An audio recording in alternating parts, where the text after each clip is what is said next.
de dispositions qui, pour les catégories de membres du personnel des pouvoirs locaux, il n'y a pas nécessairement de prise en charge de la pénibilité du travail. Je ne parlerai que de la problématique des pompiers, où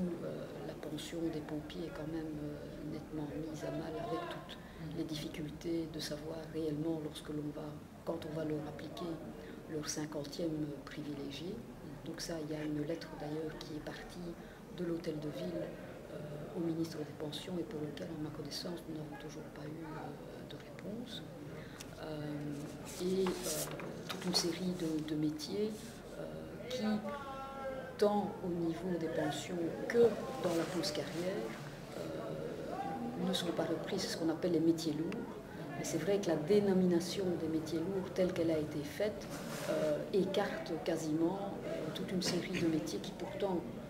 à notre connaissance, sont suffisamment lourds. Je parle ici des manœuvres métiers lourds, mais également des infirmières, des pompiers, enfin de toute une série de personnes qui travaillent à pause, mais qui ne sont pas dans le cadre de la délimitation qui a été prise du flux continu avec chaque fois les mêmes équipes en tout temps. Donc ça nous écarte quasiment de cette problématique. Mais bon, disons qu'ici nous sommes surtout par rapport à un élément global qui est les mesures budgétaires qui ont été prises et qui risquent d'être prises pour le budget 2014, puisqu'on annonce quand même encore au niveau du fédéral 4 milliards d'économies, que ce soit pour ce qu'on appelle le niveau 1 et le niveau 2. Le niveau 2, ce sont la communauté française et la région wallonne, mais également, on parle de plus en plus des pouvoirs locaux et des communes. Or, ce qu'on constate, c'est que toute une série de mesures ont été prises qui asphyxient quasiment les pouvoirs locaux. Donc, par exemple, la dégressivité des allocations de chômage et toute une série de personnes qui vont être à un moment donné rayées du chômage, mais qui iront taper à la porte des CPAS, allongeant comme ça la longue liste qui existe déjà dans certaines régions. Faut-il le dire que la région Mons-Borinage n'est pas une région où il n'y a pas de chômage, bien au contraire, nous sommes une région assez sinistrée à ce niveau-là, et donc ça ne va faire qu'accentuer le processus en sachant que le budget à ce moment-là sera typiquement, je dirais, au sein des pouvoirs locaux. Ce sont les communes qui vont devoir assumer tout ce processus, sachant que dans le transfert des compétences, la politique de l'emploi, et notamment les articles 60, les articles 61 et les APE, vont relever de la région wallonne, avec toute une série de difficultés, puisqu'on sait qu'à l'heure actuelle, les droits de tirage, en tout cas au niveau des APE, au niveau de la région wallonne, sont extrêmement importants et déséquilibrés par rapport à la Flandre d'ailleurs, et que lorsqu'on va faire le partage, ça nous étonnerait qu'on nous donne ce que nous dépensons à l'heure actuelle, nous risquons d'avoir une somme qui sera plus du ressort de la fourchette qui est généralement annoncée, qui est plus ou moins de 37% pour la région wallonne, pour tous les transferts de compétences qui ont été élaborés. Donc, disons que par rapport à ça, ce que l'on constate, c'est que les restrictions qui sont faites et le manque de budget au niveau des communes se reportent par essence au niveau de la première des données qui est importante pour une autorité, c'est sa masse salariale, et généralement c'est le personnel des administrations, quel qu'il soit d'ailleurs, qui trinque, soit par des gels de salaire, soit par un remodelage de son statut, ça c'est la fonction publique fédérale, soit en ce qui nous concerne, par des non-remplacements de personnel statutaire qui partent à la pension, voire dans certaines communes, des licenciements, puisque nous avons déjà eu toute une série de licenciements dans notre région, que l'on parle de Hatt, que l'on parle de Senef,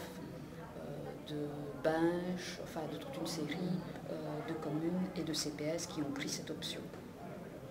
Alors ce qui nous inquiète, c'est que contrairement à ce qui a pu être fait lors de la déconfiture bancaire avec des milliards qui ont été à un moment donné empruntés pour sauver les banques et sauver ce système, je dirais, capitaliste, eh bien, lorsque l'on parle du personnel, je dirais comme par hasard, là, on dit qu'il n'y a plus de budget et que nous allons devoir nous serrer la ceinture et diminuer l'emploi dans les services publics, c'est-à-dire diminuer en fait l'essence même des services publics, c'est-à-dire assumer les missions qui leur sont dévolues. Et ce que nous constatons de plus en plus, c'est qu'il y a une certaine volonté à diminuer les missions de service public et à les privilégier vers de la sous-traitance ou vers l'externalisation. Alors, ce qui nous a fait aussi réagir, c'est ce qui a été développé à l'heure actuelle par l'Union des villes et communes dans le cadre de la retraite des fonctionnaires. Donc c'est le quatrième sujet de préoccupation, où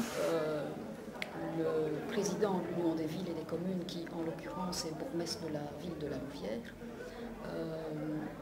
dit que ces retraites et la caisse de pension est dans une situation apocalyptique et que les communes sont dans une situation eux-mêmes apocalyptique pour, à un moment donné, assurer réellement des pensions dignes de ce nom pour leur personnel statutaire. Alors, il faut quand même bien se dire que pour nous, depuis des années, notre secteur a interpellé toutes les autorités, qu'elles soient locales, régionales, notamment dans le cadre de nos conventions sectorielles, pour augmenter le taux de nomination dans les administrations. Parce qu'il est clair que dans les pouvoirs locaux, nous sommes les seuls à assumer avec nos employeurs notre caisse de pension, sachant que pour ce qui est du fédéral ou pour ce qui est de la région, généralement c'est dans les budgets, soit fédéraux, soit régionaux, que les pensions des fonctionnaires sont assumées. Or, depuis des années 80 d'ailleurs, lorsque l'on a commencé à introduire les plans d'embauche pour les chômeurs type ACS, TCT, et puis maintenant qui sont devenus les APE, nous avons constaté que de plus en plus, l'autorité communale ou l'autorité du CPS ne nomme pas, mais privilégie le contrat et le contrat subsidié, ce qui permet parfois à certaines communes de ne quasiment plus payer de cotisations sociales pour leur personnel, en tout cas en matière de pension, puisque ce que nous avons constaté, que certaines communes ont quasiment que des contractuels subventionnés à PE comme travailleurs. Donc, je pense que cette situation, elle est due à des choix politiques qui ont été faits, c'est-à-dire de ne plus nommer, et que... Deux petites secondes, si tu veux bien. Et que ce n'est pas en limitant encore un peu plus le droit à une pension correcte pour le personnel fonctionnaire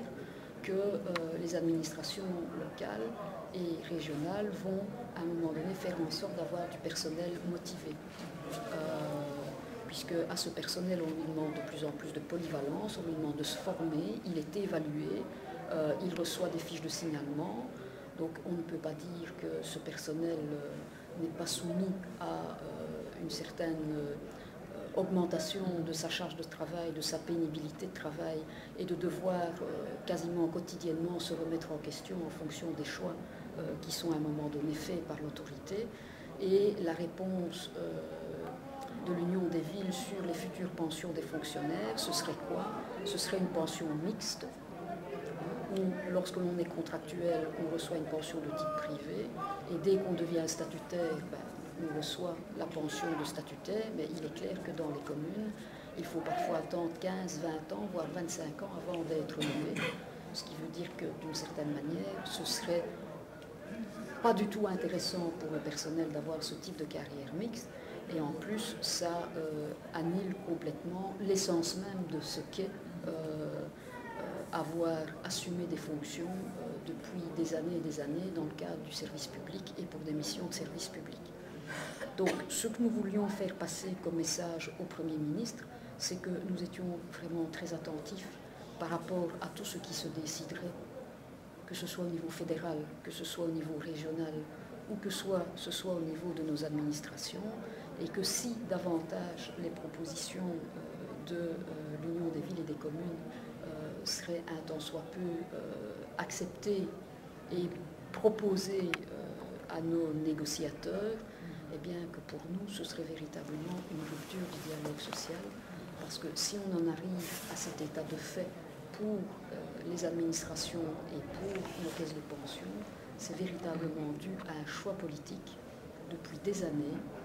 Et même si à l'époque il y avait de l'argent, les autorités n'ont pas cru bon à un moment donné d'y investir quoi que ce soit pour leur personnel. Et nous trouvons quand même que c'est particulièrement cynique de prendre maintenant l'optique de la crise financière et de toute une série d'économies qui doivent être faites, de prendre cette option pour détricoter complètement la pension, le salaire différé du personnel statutaire qui travaille et qui a travaillé durant de longues années au service de la population et pour une autorité publique. Voilà. Je ne sais pas si vous avez tout. Ça fait beaucoup de choses en tout cas. Oui. Et j'avoue, étant fonctionnaire moi-même aussi, vieux fonctionnaire déjà,